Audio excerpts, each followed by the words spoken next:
Potential eliminations, either to Game Lords or Train to Kill. So the opportunities are there, but these teams will not be going down on that easy. We can already see Vivo Keed keeping their eye out on that horizon, and of course keeping their heads on a swivel because they know there's so many teams moving in from the southern portion of the zone down to the north. Entertainment now, couple of shots heading through to Vivo Keed, and Reject just on the opposite end of that hilltop.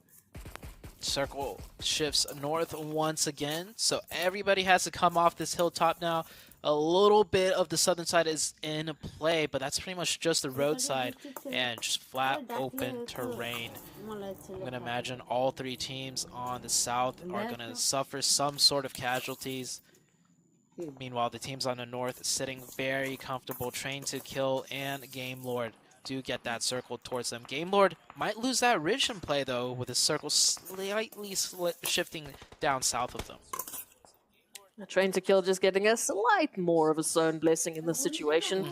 And for Vivo Keed, for Tem Entertainment, as soon as they go past those trees, their cover, it's not null and void. So Tem Entertainment now trying to make a dash on in, trying to close the gap a little bit closer, heading into more of an eastern approach. And this is going to be an interesting one now because they might actually have a perfect line of sight onto Viva Keed. There it is, Adrian down to a sliver of HP, nearly down to nothing. But they just managed to get behind that care package. Great smokes for them to use right there. So slowly starting to choke teams in. You see Vivo Keed losing one player, another player lock. Here comes the Rejects team. They have to make their play. Ooh. Falcon finally gets taken out. Good job for Falcons with that solo player trying to make it up to the 6th place finish. Now it's Vivo Keed versus the Rejects, but Vivo Keed have to worry more about than just the Rejects as Tem Entertainment firing him from the sides, getting a knock, and then Rejects getting the finish with the beautiful nade. We're down to the top 4 teams. Rejects sitting comfortably. Tem Entertainment, however, same cannot be said for them.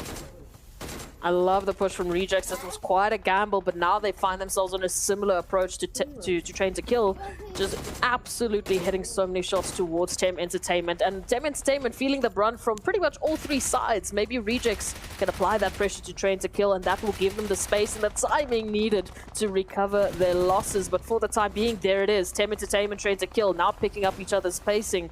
Game Lords need to move on in. They need to join the action. That is a nasty angle Duelo has on the Game Lord team. If he remains calm and fire off some more accurate shots, those are really good knocks that could be had. All he needs is smoke down to his left side. I don't know if he has a smoke, though. Maybe Divine has one. I think Divine did just pop out a smoke. If Duelo could get his left side smoked out so he doesn't have to worry about Train to Kill, he could have some really nasty shots onto this team. Game Lord, however, deploying smokes of their own, effectively obscuring the vision that we just saw Duelo have earlier. Now teams are firing back and forth. Everybody or every teams are taking shots at one another. Circle closes beautifully into the middle, forcing all of these teams to make some sort of move. I like that, really putting these teams through the gauntlet now as they need to snake it up into the grasses. They will be losing majority of their respective ridge lines, majority of the cover that they've been holding onto so beautifully up until this point. But Tem Entertainment, I mean, I feel so sorry for them. They have just been getting punted lead after lead bullet, just going straight in their direction, not having any sort of time to recover. We can see they're right on top of each other, just trying to stay alive. And now Duelo comes on in and adds to the pressure gauge. Yeah, I feel sorry for that tree right there. That tree's been soaking up a lot of bullets as well. The only hard cover that they have, and the rock, but man, I think Tem Entertainment is about to bow out here. Too many teams raining in fire from all sides. Still got one player left here. If he could weather this a little bit longer as Train to Kill. Train to Kill getting... Oh, when did the Train to Kill took out Game Lord? I was so focused on Tem Entertainment. Game Lord has just been eviscerated out of the match, evaporated. And now, hold on. Take a look at this. RC goes out. And Tem Entertainment stays alive with 2. And they're going to bring it down to a 2v2. But look at their meds, Tem Entertainment. They don't have much to work with. They have literally nothing. Now down to Mormon as Train to Kill are just on a rampage. They got 10 eliminations, and now they're looking to close it out for good. Down to Mormon, we can see nothing to do with meds. Nothing. We've got he got the knock. That's it. Tem Entertainment, he got the knock on the other player though. Legend is down. These 2 nades for the Hail Mary. Oh, he uses all 3. It's a little bit far. Can one bounce a little bit further? Oh, shooting the buggy, trying to blow that up maybe. Oh, they'll get the revive though. But no meds. Is it worth the revive? That's the question. Oh, I think he went back and dropped him some grenades. He's prone in the open. Did Jane spot it out? Some shots raining right back, using his teammate as bait. Gets some good damage in. But Jane's got one more first aid. I think Jane knows he's out in the open. But he does not want to risk firing off some shots and then getting hit back, as Jane almost went down earlier. Oh, good timing for Jane, though, right as he pulled out the grenade. What a win. What a clutch by Jane from Train to Kill. I mean, it looked like it was Train to Kill's game, and Tem Entertainment was going to be the 4th team out. But all of a sudden, Game Lord's out, Rejects is out, and then it was almost a win for Tem Entertainment. Tem Entertainment, that's a team that's way down in the leaderboards as well. They didn't get the chicken, but that was a good finish for them to, you know, really shoot themselves up the ranking as far as Train to Kill is concerned. I mean, they're not doing too shabby, you know, 3rd place coming into today and then getting that chicken dinner. That gap between 2nd and 3rd, that 20-point difference almost, is suddenly a lot smaller. Oh, absolutely. This is what we were waiting for. Yesterday, as we mentioned, as our analyst talked about it, we only had a 40 points gap between that 2nd and 3rd at some points. That closed on up right towards the end. We had Train to Kill picking up the pacing, which is something we've been waiting for. We knew that they brought in some interesting, you know, opportunities for themselves. It was just that final execution that they needed to bring through, and here it is. That winner chicken dinner. But what an absolutely beautiful showing from them in that final zone. Honestly, this first game I liked a lot because it pretty much showed us all the teams, you know, that aren't in the top besides Train to Kill are showing up today. Everyone's coming out swinging, but the team that swings the hardest in this first game will be Train to Kill.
Train to Kill Esports busts out the first chicken dinner here of the day with 27 points on the board. TEM Entertainment, man, trying to snake their way and take that one away from them, but just couldn't get it done at the end of the day. They ended up with 18 points on the board. I'll tell you one thing, Seven.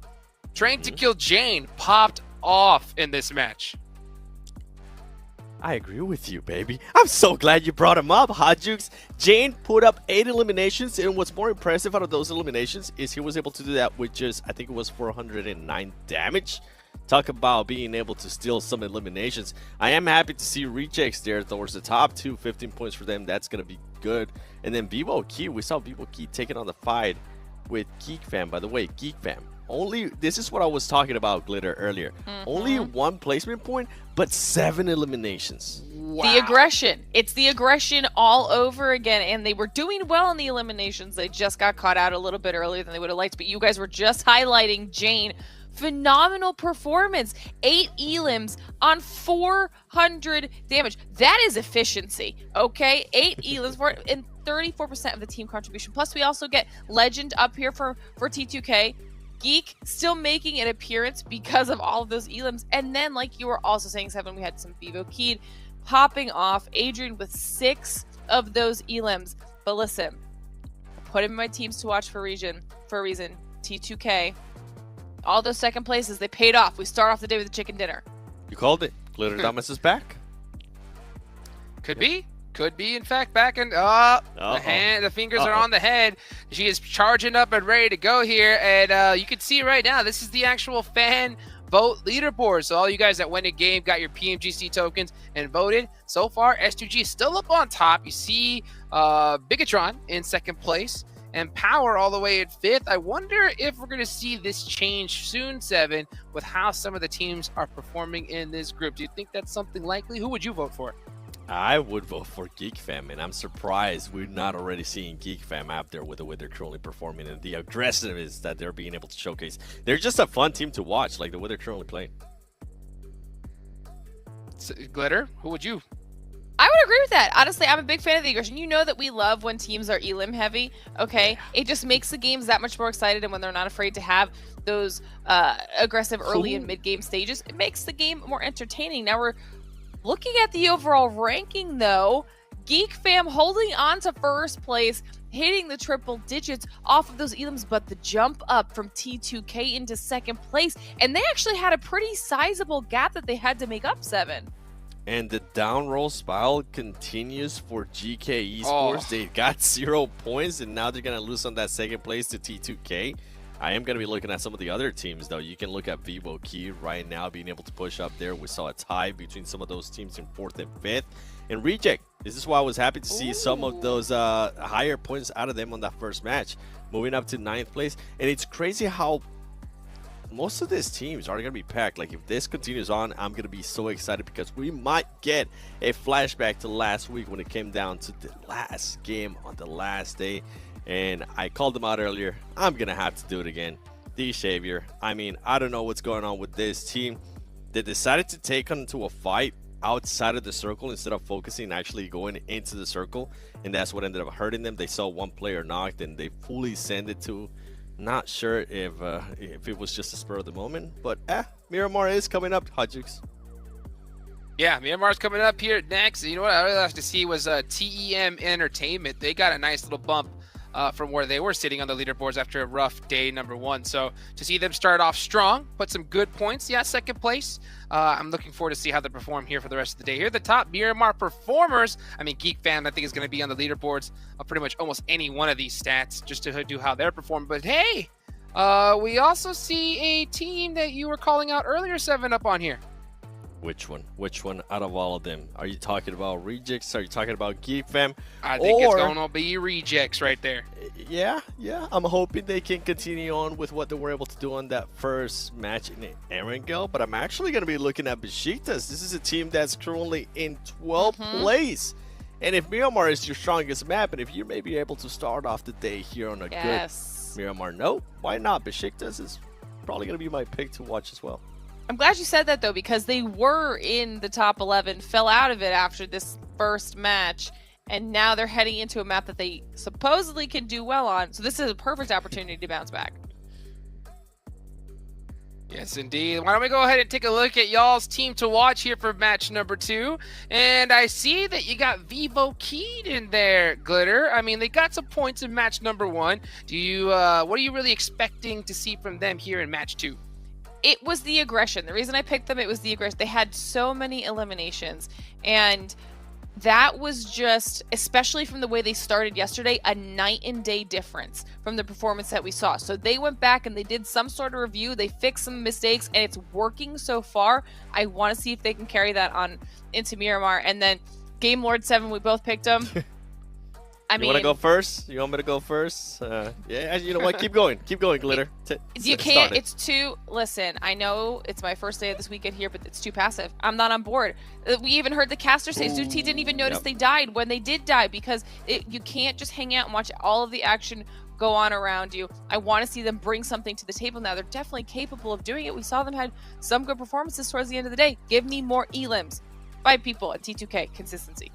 She's being nice. I'll be a little bit more harsh. When you have 4 people alive, 25 minutes into an actual game, and you have 0 eliminations, yes, that is way too passive. We need to see a little bit more aggressiveness out of them, and that's what I was talking about in the first segment, how this team, yeah, they are getting those placement points, but that's just not going to be good enough, especially if you're trying to go for the top 3, and I hope this team is not thinking about, oh, we just want to make it to survival stage, because no, this is the PMGC. You can't be thinking that way, please.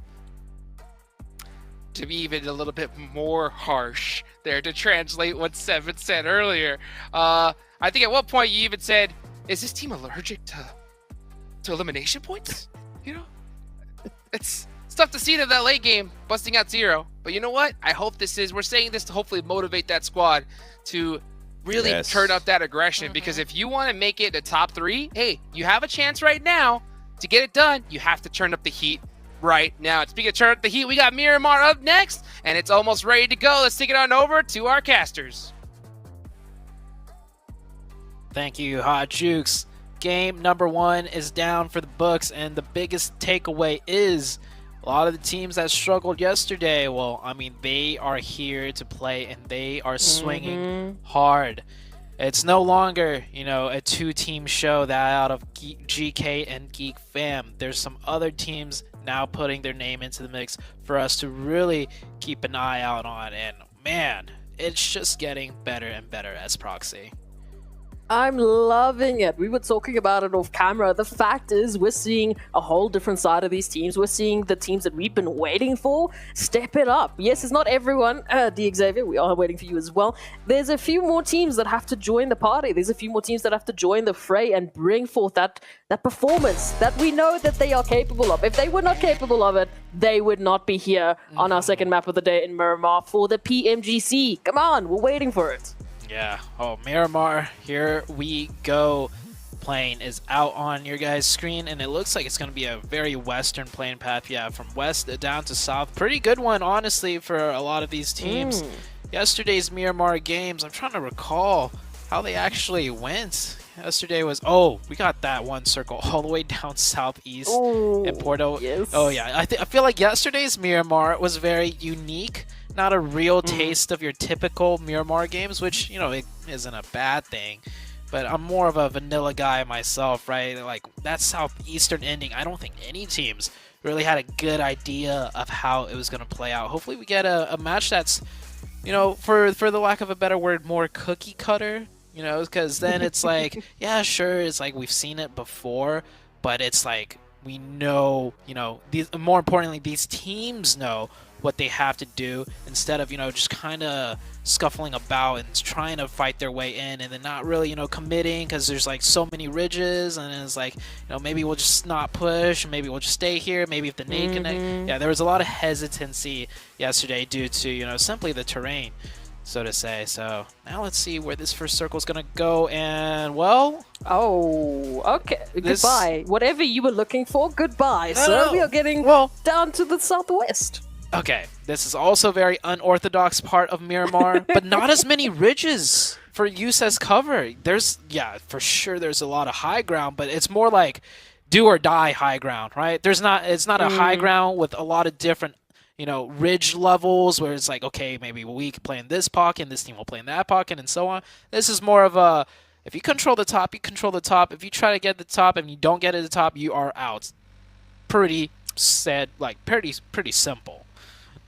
Pretty stock standard, really. I mean, we see this all the time. I mean, looking at the drop sites, you know, if we were talking specifically about that area with Chumacera, Val del Mar, I'll talk about that in a bit. Bashitas, nice, good morning. Good morning to you, or good evening, rather. Thank you for that. That was a lovely little bit of a start. So already, we've had one elimination. This is, compared to a wrangle, about 12 minutes sooner than what we saw.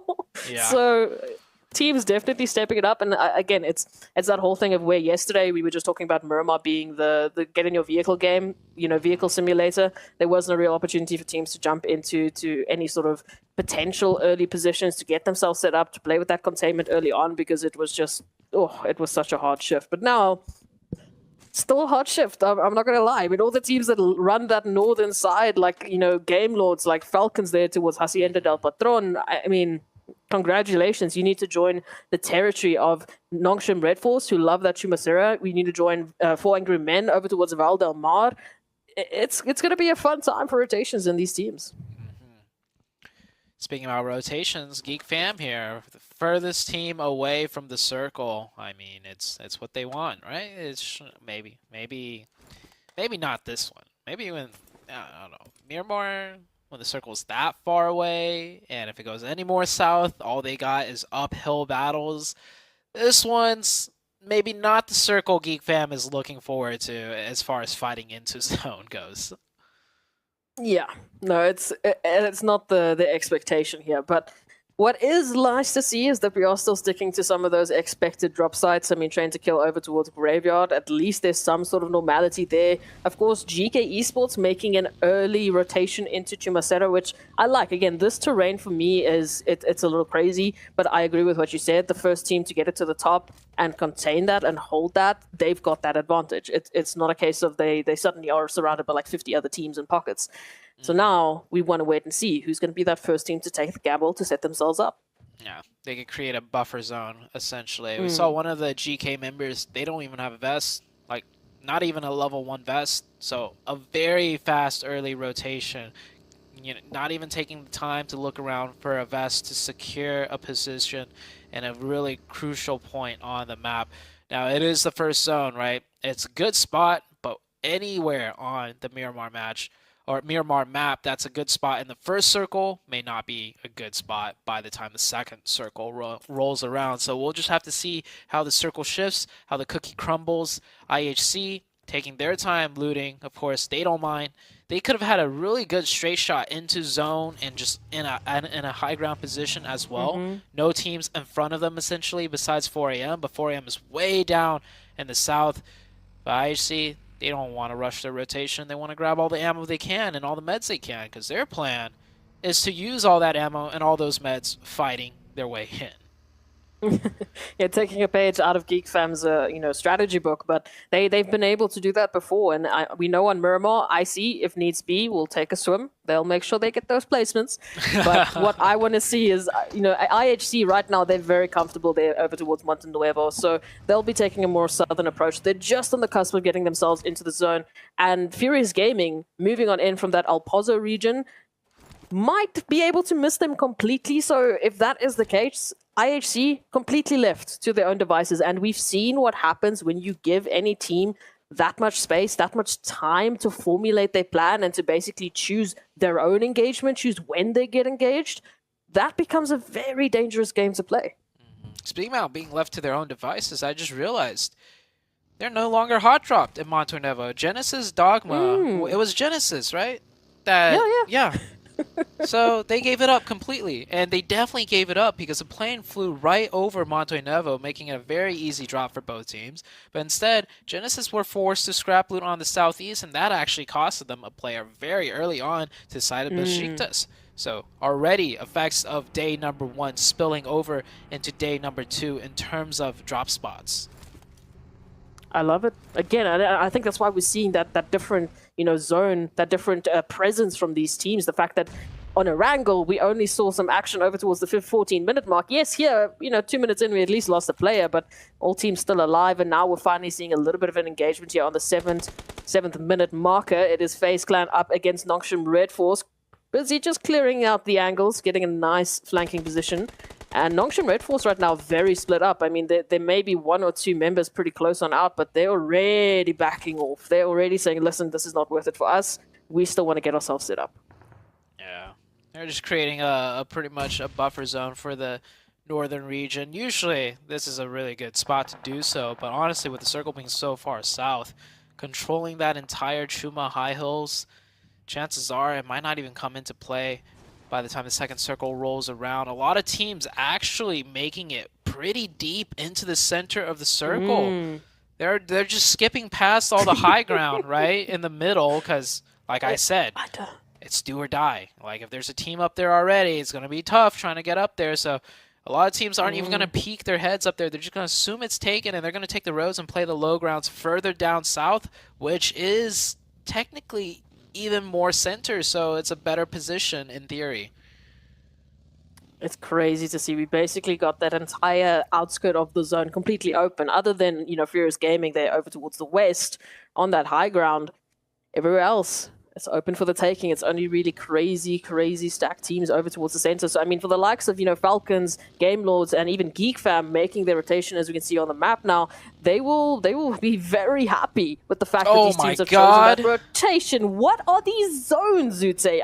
Come on, I've never seen this in my career. In my career, I've never seen this. I love it. I'm speechless. It's beautiful. This is better than this is better than the ice cream I had yesterday that I was telling you about. Oh, stop. Stop. Stop. Stop. Oh, here comes the mad dash of rotations. Everybody, time to visit the beautiful island of Los Higos. Good luck making it there. Now, there's 2 bridge access ways. We see one here on the western side. Already a fight breaking out, but Sheiktas managing to just get slightly ahead of Tem Entertainment. That's going to work for them. And on the eastern side, no, actually, this is the eastern side. Sorry. Wow, yeah, I mean, goes to show how often I see fights. It goes to show how often I see fights down here. I thought this looked like the western bridge to me. But my mistake. Eastern bridge breaking out a fight. Same with the western bridge. IHC versus Furious Gaming on the western side. And then I see a lot of teams going for a swim, just straight down the middle potentially. Some teams electing to just play on the northern island. Well, when I say island, I mean Miramar. They're playing the northern part of Miramar, the southern island, being camped out right there smack dab in the middle. A lot of teams looking like they're going to try and camp some swimmers. This is ridiculous. I mean, just I feel like we're on military base island, but it's so much better. We were talking about Impala and Puerto Pareso as a final zone, as a very uncommon part that we see of Miramar. You know, some of the teams might not be very comfortable, might not be very aware of the terrain and, you know, some of the pockets they can utilize. Well, we've just one-upped it. We are going full throttle. We are taking a full road trip around Miramar, the spots that you never see in competitive PUBG Mobile esports. Welcome to the side of Los Higos, as all of the teams now are making a swim, making a dash. Xavier at least reaching land, but for how much longer? Frankie still yet to cross. Is it a road trip, though? Or is it more of a boat trip? Yeah. A lot of teams. I guess if you take the bridges. A lot of teams having to, you know, swim or maybe boat over. I don't think there's many boats to be had that even spawns in down here.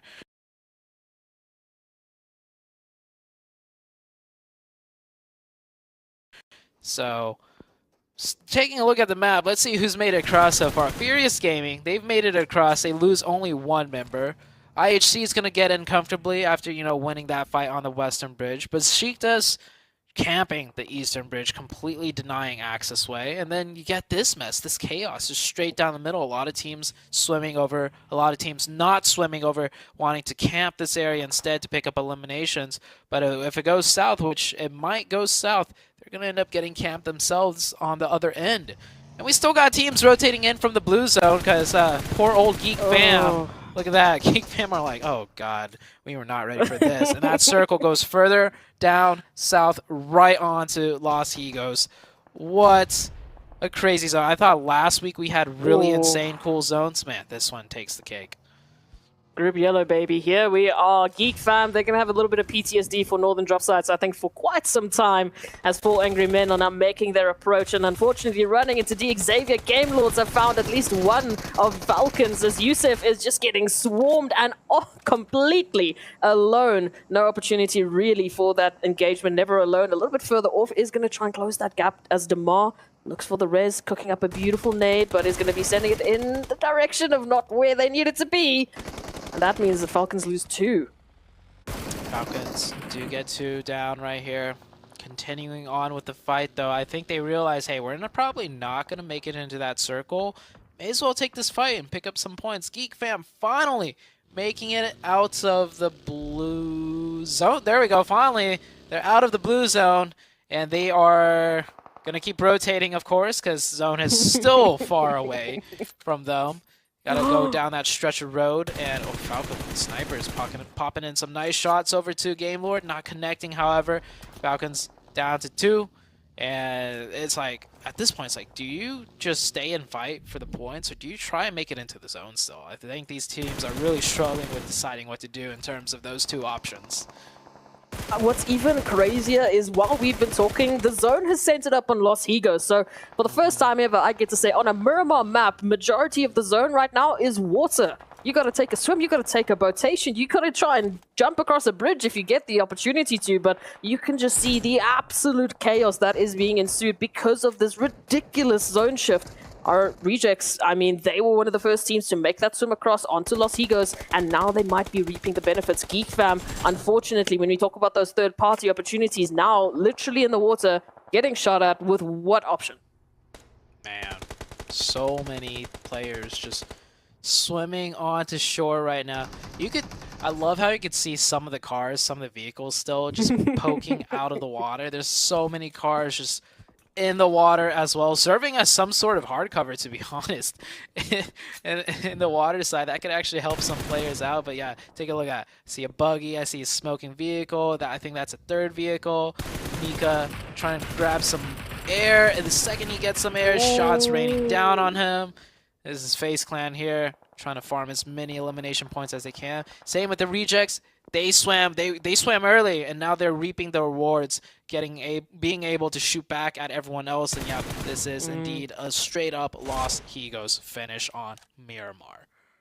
Oh, it is beautiful. This is one of the first times I've been able to see this. And what chaos can we expect from this? So Besiktas moving on in from that eastern side. They've also been treated to some beautiful land, some beautiful real estate, as Rejects pick up a few more eliminations. But again, the elimination counters are not that crazy. You see the numbers? They're not that insane just yet, because there's still a whole slew of potential. Still a lot to go around as Falcons move on in right next to Genesis Dogma Gids. Daybot will get that information. Doesn't seem like they're going to be jumping into the action just yet, because they've got a few of their teammates in the water, at least with the backup there of their duo. Maybe they can get powerful and never alone out. 4 a.m. getting into fight. This is on the southern side of the part of Miramar. This is on the Los Higos Island. They will take down that player. Xavier, both players swimming ashore, forced to get into quick engagement right there. Xavier go down to 2 members. This is us, Tem Entertainment, who do have full numbers, but they first have to get their way through Train to Kill. So might be a potential there coming through from that eastern side for Angry Men, also rotating around from the west, right alongside IHC. And Rejects still keeping their eyes out here on the horizon around the water to see who's going to be making a crossing and who they might be able to pick up. But again, so much zone availability has been given up to the water. So yes, maybe some of those vehicles might help them out, because at this point, I don't know, if we go anywhere closer to the water, I don't think these teams have an option. IHC successfully defending against that 4 a.m. push. Now it's down to 1v1. Svan should be... Oh, nope. Just as I say that, that is actually FaZe from the other side of the river getting that finish right there. Now Svan is the last member up for 4 a.m. This 4 a.m. team was just literally a 4-man team a second ago. Now they are no longer 4 angry men. They are just 1 angry man. Same with the IHC. IHC down to just 1 player on that island. Genesis hitting a few couple of shots. At least Alan has made it across, and they will be hopefully trying to make sure that their teammate can swim across quite safely. But we've got so many teams on this side. Reject still just being an absolute menace with that beautiful nade onto Victor. Does mean that Game Lord will now drop to only 1 potential player for that rotation. Vivo Key, they had such a good start on Erangel, but I don't think alongside them and every other team in this lobby, they were expecting this kind of a zone. How would you even prep for this kind of a zone? Well, one thing I learned is just go for the swim early. All right, like just go for it. Rejects right now sitting really comfortably in a strong position right there on the south side, also being able to farm a lot of points. We are 100% confirmed on the Los Higos ending now. Tem Entertainment, they managed to avoid the fight with Train to Kill, just circumventing that and wrapping down to the southern side. That's going to be good for them. There is a 2-man team of Furious Gaming right in the heart of Los Higos. Now FaZe had 4 up. They decided not to cross the river, and instead has been setting up camp at that compound, taking shots at everybody for the last like 10 minutes pretty much. Now they got to move in, but they do have 4. This 1v1 between Svan and IHC. Both teams down to their last players. Both teams need to move just a little bit further to go in. It looks like Alex is going to try and avoid this fight and instead wrap into the zone, giving Svan a nice way in. Here we have FaZe now crossing over. Nosham Red here taking a lot of good shots from inside the vehicles into the swimmers of FaZe. FaZe lose one. FaZe still has 3 up though, but they have to deal with the rejects and GK on the other side. Ragnar waiting for them. Yeah, I do not see an opportunity here now for FaZe Clan to make this happen. Tony K actually circling back over here towards Nongshim Red to see if they can find a different way through. Vivo Keith, one of our other only 4-man teams, also didn't decide to make that trip over into Los Higos and now will be paying the prices. Tony K rotates on back around to give Dooms a bit of a surprise, trying to take out that shot, trying to take out that pressure from the vehicle, but now out in the water they all are. Sporter will be looking for FaZe, looking for that final shot onto Tony K to hopefully get a conclusion to this. Oh, I like what Nosham Red Force is deciding to do there, honestly. They know with 2 it's very unlikely that they could, well, maybe one of them will make it to the other side of the shoreline. But may as well go for the points, right? Go for those elimination points. They sit in the vehicles instead to use it as a means to be able to shoot in the water. And they take out, well, not just them, but them with RC take out the FaZe team. RC still taking shots at so many swimmers, man. They must be, I was going to say they must be spent on ammo, but then I realized there's loot in Los Higos too. They probably looted some ammo up, which they are utilizing.